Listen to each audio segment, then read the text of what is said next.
like a boss. We ended up watching something on TV, one of the sickest stories ever, and we're like, dude, this has to be a fucking movie.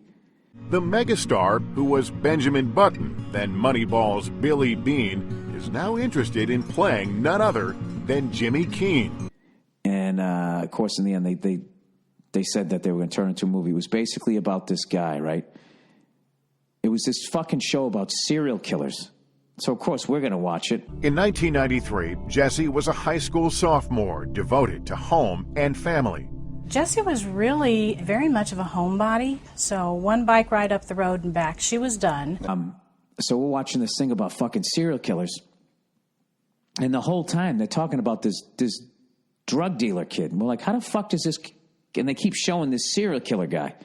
It's like, and they're showing the drug dealer older, you know, and not in jail and all that shit, going, what the fuck happened? You know, just the way they put it together, it was riveting. You're like, what the fuck is going on here? So basically what happened was there was this kid, right? He played football. They called him the assassin because every game he ever played, he took somebody out, right? Was it the assassin?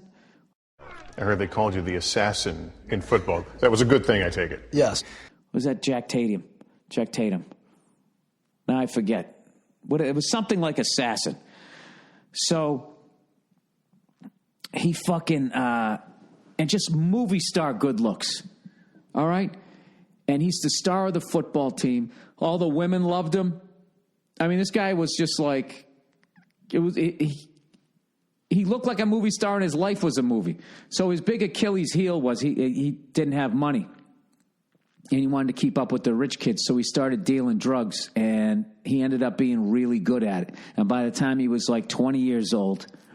this fucking guy was making like $1 million a year. He expanded to cocaine, and at the tender age of 17, he moved to Chicago, where the business and profits exploded. He was now a big fish in a bigger pond, Lake Michigan to be exact. He was his own in-crowd, fast cars, faster women, and souped-up living. All the hot spots, all the big nightclubs, all the owners I was in tight with. I would come in there and have carte blanche in every place that I went to. Were you feeling invincible? Yeah, there was a certain point where I would say there was an invincible feeling. And it almost seemed like this American Greed type story as opposed to this serial killer thing. And they keep going back to this serial killer fucking piece of shit who's killing these girls, these teenage girls. So long story short, he's laying in bed one night and he's just thinking, I got to get out of this life. I'm so sick of looking over my shoulder.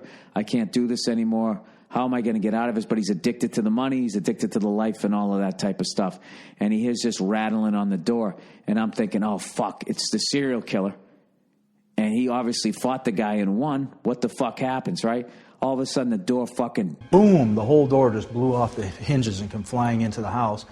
And all of these DEA, FBI, and locals all came in single file line with their automatic weapons.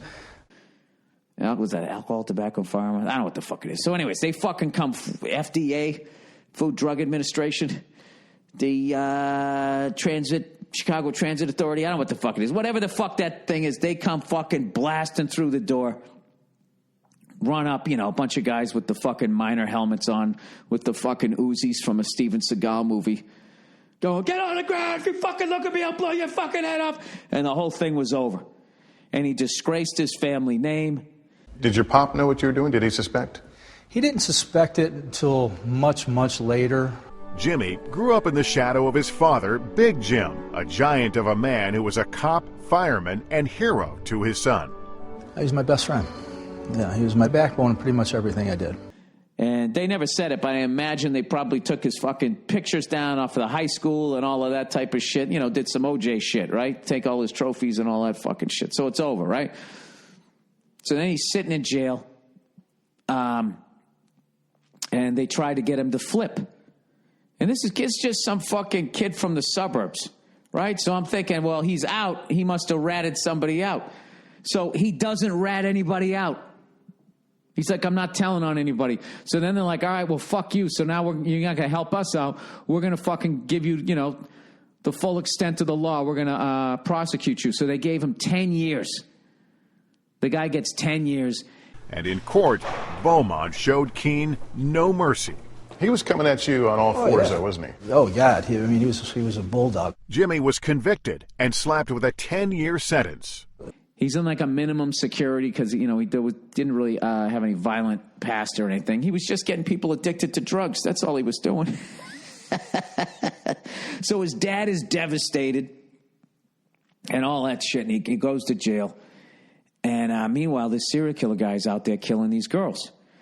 So I'm thinking, what the fuck? And they keep going to commercial. Me and Verzi are looking at each other going, how the fuck are they going to tie this fucking thing together?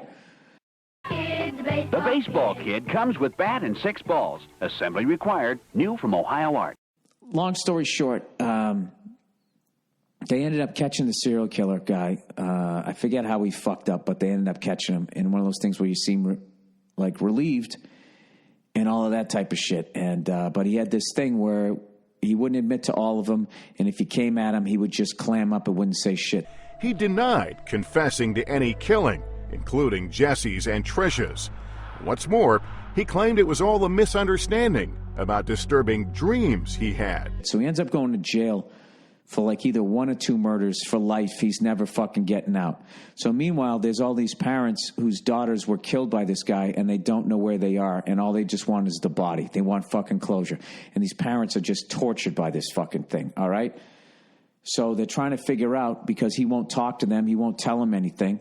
And he's also in denial, and he keeps going actually, I didn't kill him, and blah, blah, blah, blah, blah. And then one day be like, oh, I did, and I blacked out, I don't remember. The guy was just a fucking creepy goddamn mess, right?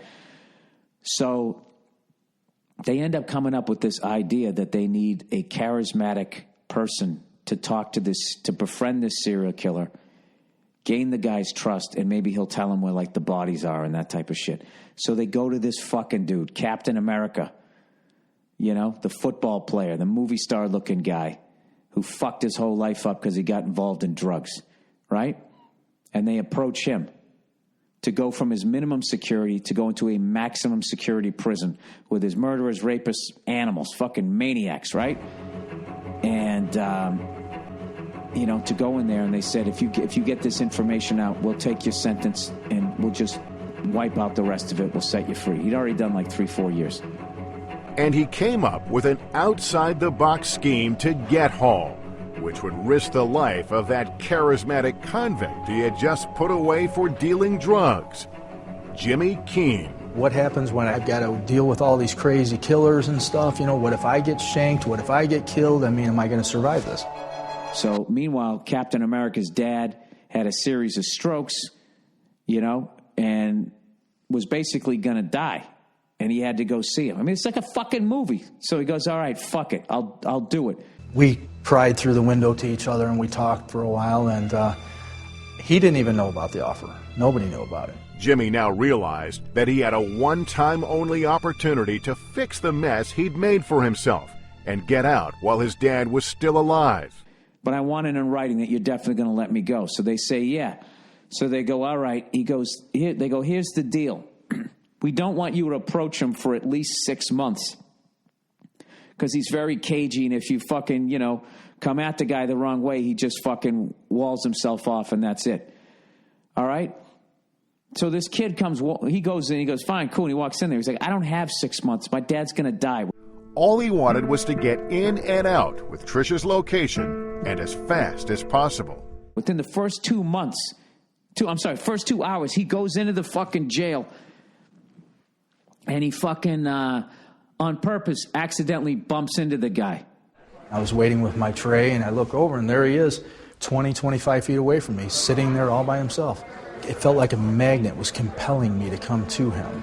And finally, I bumped shoulders with him on purpose. And then he immediately apologizes. He goes, oh, I'm sorry about that, buddy.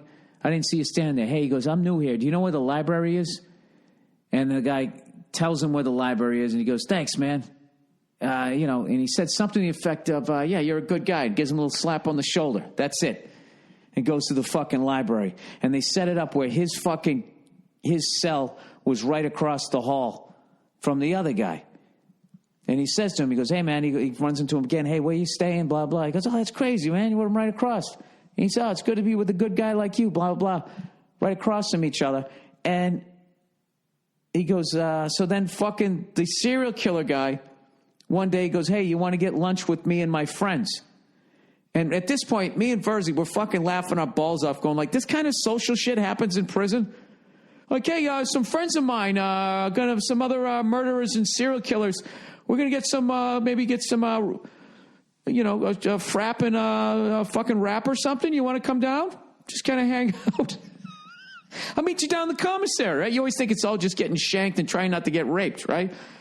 So he goes, yeah, cool. So long story, he gains this guy's fucking confidence.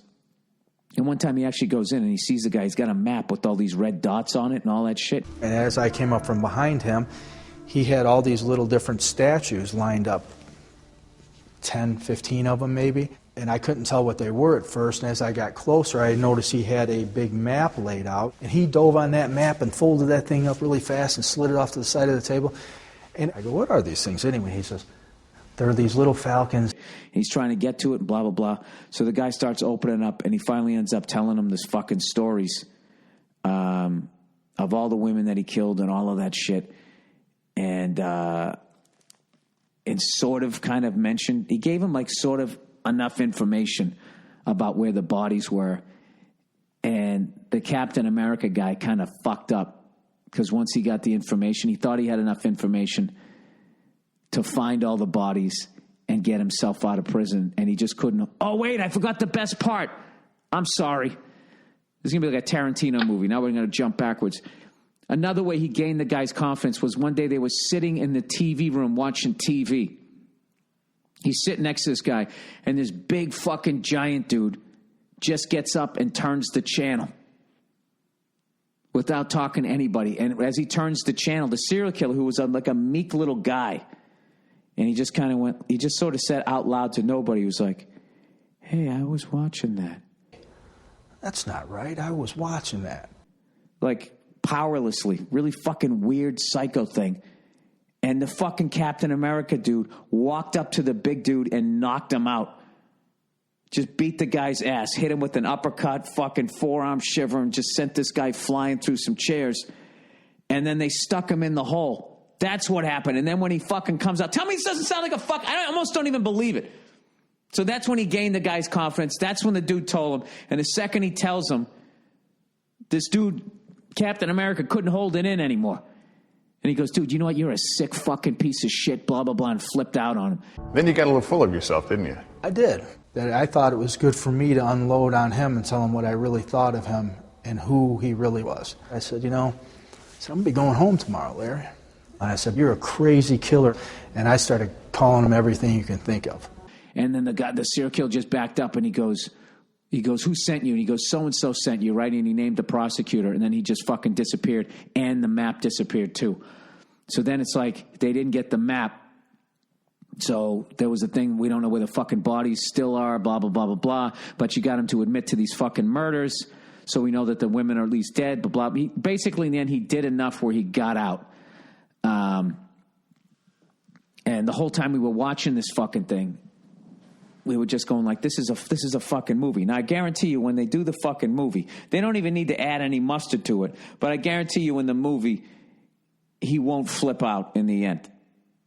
Or if he flips out, but then he somehow, and then that'll be the last little like hiccup, like, oh no, they didn't find the map. In the movie, he'll find the map, and then the parents will actually get closure. But in real life, it's not a fucking movie and it sucks. But isn't that unbelievable? That's like it's so fucking nuts. Like at one point they were visiting his old house and he goes, yeah, I used to live here. There were a lot of hot clubs here in the 90s. This was a place you were doing business as well. Lived, worked, and played right here, yes. And it was a good time. An incredible story, whatever. I know half of it. I'm fucking glorifying a goddamn drug dealer, right? Isn't that what I'm doing? And in the end, I know you guys wanted a happy ending. There wasn't a happy ending because he kind of screwed it up in the end. But they still let him go, though. Which is sort of odd, right?